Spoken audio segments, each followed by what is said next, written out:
بہت کچھ back door, بہت باتیں ہو رہی ہیں. سہیل آفریدی محسن نقوی ملاقات، بیرسٹر گوہر نے ملاقات جان بوجھ کے کروائی، سہیل آفریدی منع کر چکے تھے.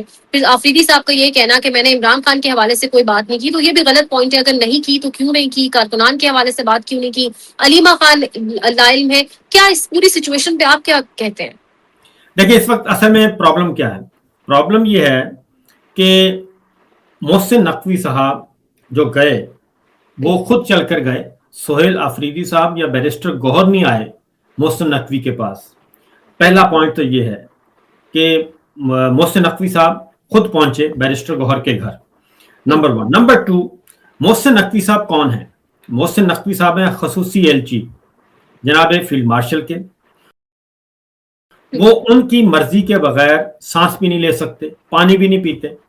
لہذا یہ بات طے شدہ ہے کہ محسن نقوی صاحب اگر راولپنڈی اور اسلام آباد سے روانہ ہوئے اور پہنچ گئے خیبر پختونخوا اور اس کے بعد پہنچ گئے بیرسٹر گوہر کے پاس، تو اس کا مطلب بڑا کلیئر تھا کہ وہ فیلڈ مارشل کا کوئی پیغام لے کر گئے.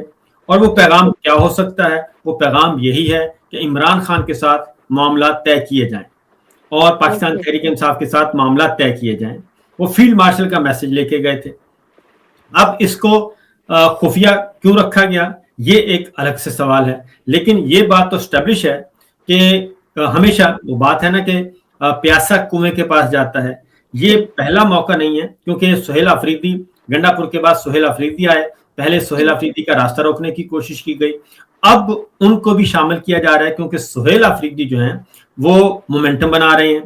وہ پورے ملک میں متحرک کر رہے تھے لوگوں کو اور بتا رہے تھے، اور ان کا ایک سخت گیر موقف بھی ہے جو عمران خان کا ہے. تو لہٰذا سہیل آفریدی صاحب کو کے پاس جانا یہ طے شدہ ہے کہ اسی طریقے سے اگر آپ ریکال کریں تو ہم نے پچھلے پروگرام میں بھی ڈسکس کیا تھا کہ مذاکرات اور عمران خان کے ساتھ ڈائریکٹ اور انڈائریکٹ رابطے جو ہیں وہ مستقل ہوتے رہتے ہیں اور عمران خان کو قائل کرنے کی کوشش مستقل کی جا رہی ہے. اس سے پہلے بھی اڈیالہ جیل کے دروازے متعدد بار کھولے گئے اور کبھی امریکہ سے وفد آیا، کبھی امریکہ سے، کبھی برطانیہ سے، کبھی کوئی تاجر کو بھیجا گیا، کبھی کامن فرینڈز کو بھیجا گیا، کبھی ملٹری آفیسرز کو بھیجا گیا. تو عمران خان کے پاس جا رہے ہیں تو اس کا مطلب بڑا کلیئر ہے کہ فیلڈ مارشل متعدد بار کوشش کر چکے ہیں اور اب بھی وہ کوشش کریں گے.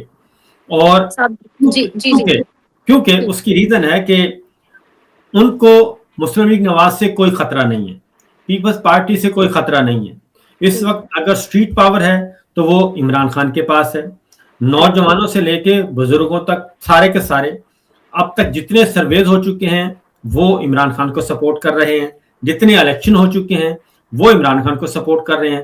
گو کہ بے شک یہ فارم 47 جاری کر رہے ہیں، لیکن ان کو پتا ہے انٹرنلی کہ نوجوان جو ہے وہ بے قابو ہو چکا ہے اور نوجوان نسل ہمارے ہاتھ سے نکل رہی ہے. ان کے ساتھ اگر معاملہ ٹھیک کرنے ہیں اور اگر کوئی ڈر ہے یا خطرہ ہے تو عمران خان سے ہے. اس لیے فیلڈ مارشل کے پاس اس کے علاوہ کوئی آپشن نہیں ہے کہ وہ عمران خان کے ساتھ معاملات طے کریں. اب عمران خان ظاہر ہے وہ اپنے اسی بنیاد اسی اصول پر قائم ہیں اس وقت تک، اور وہ یہ کہتے ہیں کہ پہلے ہمارا مینڈیٹ واپس کریں، اس جعلی نظام کو ختم کریں اور اس کے بعد بات آگے بڑھے گی. صابر صاحب آپ کو نہیں لگتا کہ یہ ایک آئی واش بھی ہو سکتا ہے سہیل آفریدی کا امیج خراب کرنے کے لیے کہ وہ دوبارہ مومنٹم ریگین نہ کر لیں؟ 2 جون کی کال دی ہوئی ہے، کیونکہ اگر واقعتاً معاملات ٹھیک کیے جا رہے ہوتے تو عمران خان کی آنکھ 85 سے 95% تک ضائع ہو چکی ہے. بشرا بی بی کا علاج نہیں ہو پا رہا اس طریقے سے، وہ سب چیزوں میں رکاوٹیں تو ختم کر دینی چاہیے تھی نا. دیکھیں مسئلہ یہ ہے کہ خوف بھی ہے اور عمران خان کے ساتھ جو رابطے منقطع کیے ہوئے ہیں سارے کے سارے، اس کا ایک اور پہلو بھی ہے، اور وہ پہلو یہ ہے کہ عمران خان تک کسی قسم کی کوئی بھی باہر سے انڈیپینڈنٹ اوپینین نہ پہنچے یا مختلف نقطہ نظر نہ پہنچے، اور عمران خان تک جو انفارمیشن ہے وہ محدود سے محدود تر ہوں اور ان کو آئسولیٹ کر کے اپنی پسند کی کوئی ڈیل بنائی جائے. اور ان پہ سختیاں بھی کی جا رہی ہیں، ان کو قید تنہائی میں بھی رکھا ہوا ہے، بشرا بی بی کو بھی رکھا ہوا ہے، لیکن ساتھ ساتھ یہ ایفرٹ بھی کی جا رہی ہیں. میں پھر یہ کہوں گا کہ یہ اس کی وجہ جو آپ نے کہا 2 جون بالکل وہ مین وجہ ہے, اور متحدہ اپوزیشن بھی اس بات پہ قائل ہے. اور پھر یہ کہ پاکستان میں جو مہنگائی, بے روزگاری اور غربت کی جو نئی لہر آئی ہے, ڈیزل, پیٹرول, بجلی, گیس, یہ جو مسلسل مہنگا ہو رہا ہے, اس کے بعد پھر تاجروں کی, آپ تاجر تنظیموں کی پریس کانفرنس سن لیں, وہ سب کے سب کہہ رہے ہیں, مل اونرز, ٹیکسٹائل انڈسٹریز کے جو اونرز ہیں, وہ یہ ساری باتیں اگر ملا کے دیکھیں تو پاکستان کے حالات بالکل اچھے نہیں ہیں.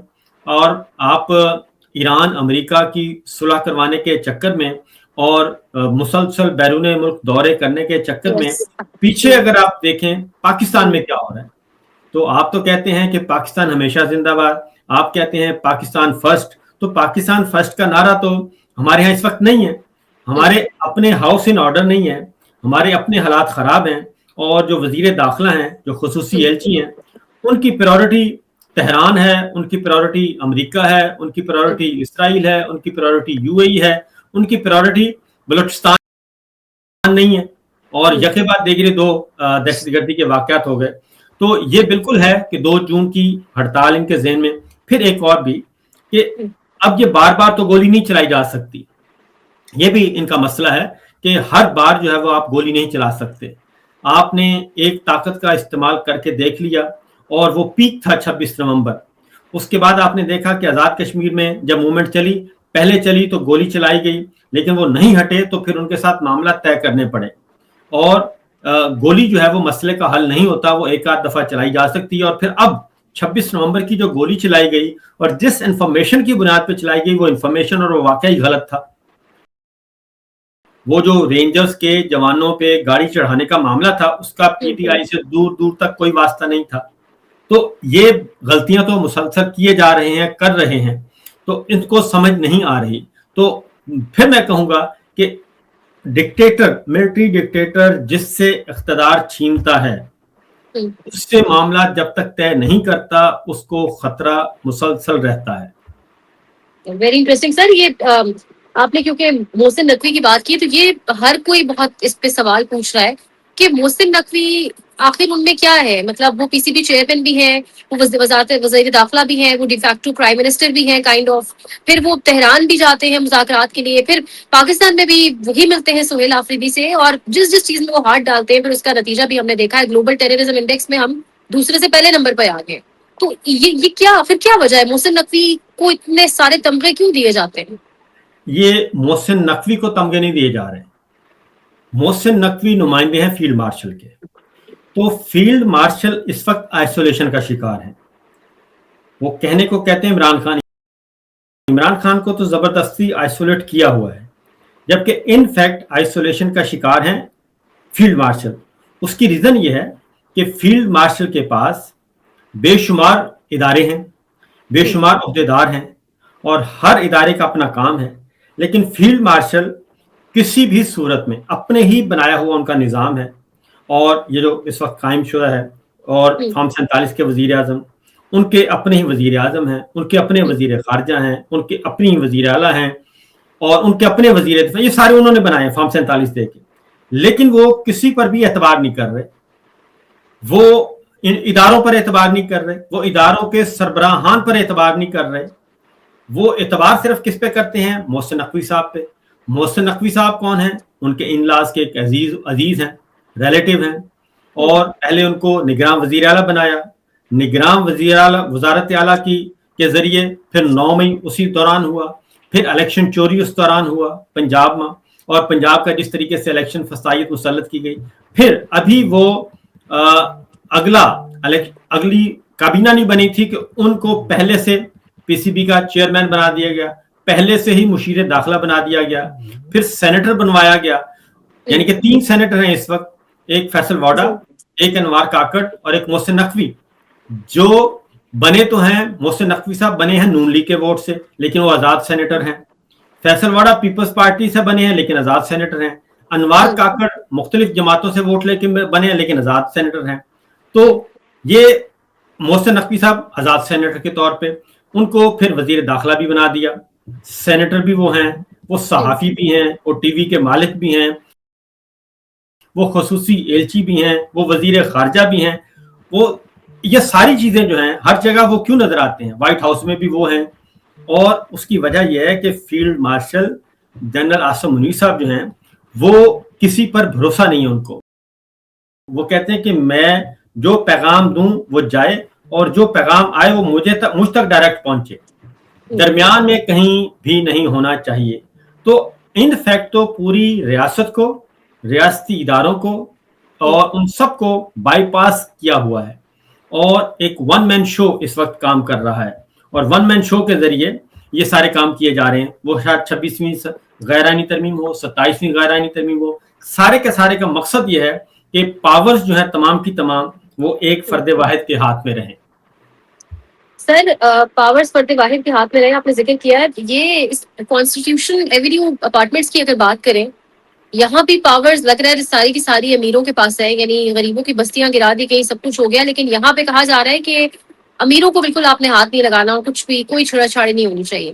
ایک اس پہ بھی تھوڑی روشنی ڈالیں. اور دوسرا یہ حماد حسن نے ایک ٹویٹ کیا تھا، پھر ان پہ کچھ پرچے بھی ہوئے، جو صحافی ہیں if I am not wrong یہی نام ہے ان کا، انہوں نے کوئی بڑی سینسٹیو سے ٹویٹ کر دی تھی کہ وہ اپارٹمنٹس جو ہیں وہ اس لیے بھی گرائے جا رہے ہیں کہ وہاں پہ غالباً کوئی بین الاقوامی ایجنسیز موجود ہیں. تو یہ ساری کیا کہانی ہے؟ دیکھیے بات یہ ہے کہ اگین وہی بات کہوں گا کہ جو یہ کہہ رہے ہیں وہ کر نہیں رہے. ادھر غریب آدمی تھا، غریب آدمیوں نے بھی، ان کے پاس بھی کاغذات تھے، ان کے گھروں میں بھی بجلی کے میٹر لگے ہوئے تھے، گیس کے میٹر لگے ہوئے تھے، ان کو بھی کسی نے لکھ کر دیا ہوا تھا کہ جی یہ زمین ہم آپ کو بیچ رہے ہیں. ان کا تو ریکارڈ نہیں چیک کیا گیا کیونکہ وہ غریب آدمی تھا. پھر یہ ہے کہ اس زمین کو آگے فردر ایک بہت بڑا پلان تیار کیا ہوا ہے. وہ زمین پہ انویسٹمنٹ ہوگی، بلینز کا وہ پروجیکٹ ہے، بلینز ڈالرز کا میں کہوں گا بلکہ پروجیکٹ ہے. تو وہ تو ایزی آسان ہدف تھا. اب یہ جو ٹو ٹاور ہیں، ٹوئن ٹاورز ہیں، ٹوئن ٹاورز جو ہیں اس میں بڑے بڑے لوگ آ گئے، اور پھر جب حکمران آ جائیں تو پھر تو اور بھی مسئلہ بن جائے گا. یہ 13 ایکڑ کا پلاٹ ہے. یہ 13 ایکڑ کا پلاٹ اس وقت بھی 104 ارب روپے مالیت تھی جب اس کو 20-22 ارب روپے میں میرا خیال ہے دیا گیا، اور اس کی بھی پیمنٹ نہیں ہوئی. تو بنیادی بات وہی ہے کہ فیلڈ مارشل کو چیک اپنے آپ سے پوچھنا چاہیے، محسن نقوی صاحب کو بھی پوچھنا چاہیے کہ جناب جو طاقت آپ نے وہاں استعمال کی وہ یہاں کیسے آپ کو پسپائی اختیار کرنا پڑی. پھر سرفراز ڈوگر صاحب چیف جسٹس، جو کہ وہ اس وقت چیف جسٹس آف پاکستان سے بھی تگڑے ہیں، وہ بھی ان کے احکامات بھی نہیں مانتے، سپریم کورٹ کے احکامات نہیں مانتے.